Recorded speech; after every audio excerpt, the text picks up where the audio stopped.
قومی اور انفرادی زندگی۔ کائنات کی تمام حرکات و سکنات ایک فلم کی صورت میں ریکارڈ ہیں۔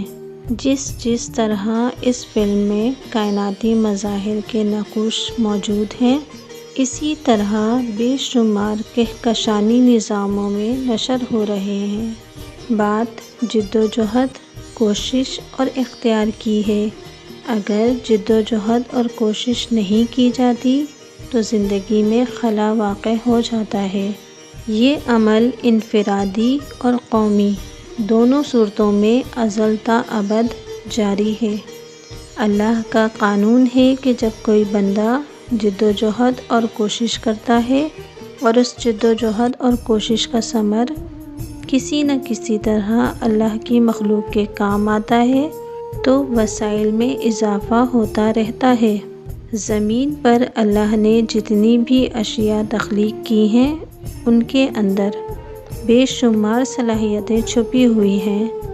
کوشش سے جب ان اشیاء کے اندر صلاحیتوں کو متحرک کر دیا جاتا ہے یا ان اشیاء میں محفوظ مخفی صلاحیتوں کا کھوج لگا لیا جاتا ہے تو ایجادات کے بے شمار دروازے کھل جاتے ہیں۔ ہم دیکھتے ہیں کہ اللہ نے لوہا تخلیق کیا۔ من حیث القوم یا انفرادی طور پر جب لوہے کی صفات اور لوہے کے اندر کام کرنے والی صلاحیتوں کا سراغ لگایا جاتا ہے تو لوہا ایک ایسی چیز بن کر سامنے آتا ہے جس میں لوگوں کے لیے بے شمار فائدے ہیں۔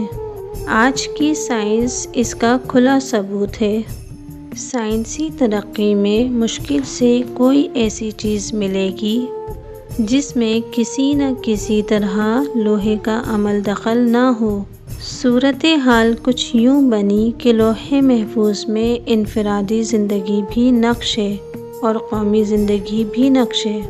انفرادی حدود میں کوئی بندہ جب کوشش اور جد و جہد کرتا ہے تو اس کے اوپر انفرادی فوائد ظاہر ہوتے ہیں۔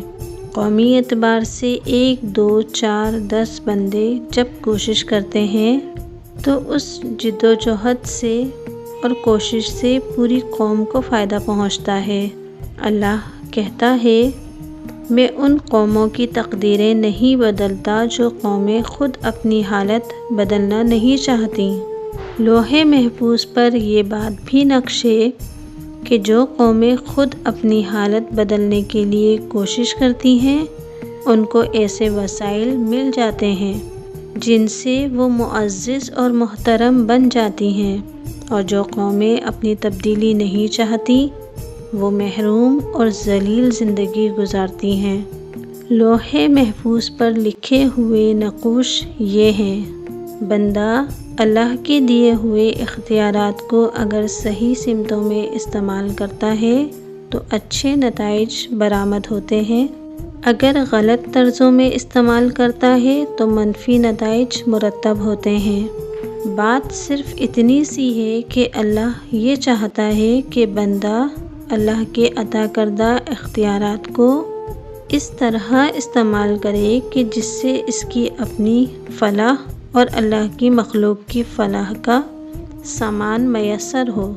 انفرادی فلاح اللہ کے نزدیک کوئی معنی نہیں رکھتی، اس لیے کہ اللہ خالق ہے، رب ہے، اور ربوبیت کا تقاضا یہ ہے کہ اللہ کے انعامات اور اکرامات اور اللہ کے پیدا کیے ہوئے وسائل سے ساری مخلوق فائدہ اٹھائے۔ مختصراً اس بات کو اس طرح سمجھا جائے کہ دنیا میں جو کچھ ہو رہا ہے وہ سب لوح محفوظ میں ریکارڈ ہے۔ اس فلم میں لوگوں کا عروج و زوال بھی لکھا ہوا ہے، لیکن ساتھ ہی ساتھ یہ بھی لکھا ہے کہ قومیں اگر ان صحیح طرزوں میں عملی زندگی بسر کریں گی تو ان کو عروج نصیب ہوگا، اور اگر غلط طرزوں میں عملی زندگی بسر کریں گی تو غلام بنا دی جائیں گی۔